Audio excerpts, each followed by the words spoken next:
Mon propos est de faire le point de l'épidémie de Covid chez l'enfant et des perspectives et de ce que peut apporter la vaccination.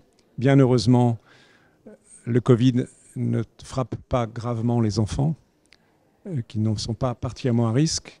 Néanmoins, ils sont à risque d'infection, tout autant aujourd'hui que les adultes. Et il y a des enfants à risque, c'est ceux qui ont des maladies chroniques, qu'il ne faut pas oublier, et dans une certaine mesure, les nouveau-nés.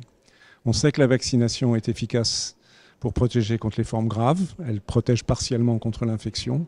Et on sait qu'elle est, chez les enfants de moins de 12 ans, absolument sans risque. Et c'est une notion très importante.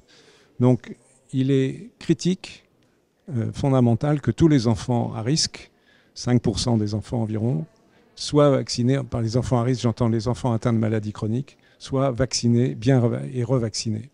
Il est extrêmement critique que toutes les femmes enceintes soient vaccinées, qu'elles aient un rappel après 20 semaines de grossesse, parce que, au-delà de la protection que cela leur confère à titre personnel, cela protège aussi, en grande partie, leur nouveau-né, en cas d'infection pendant la grossesse, leur nouveau-né de faire une forme grave de la maladie. Donc ces deux points sont essentiels.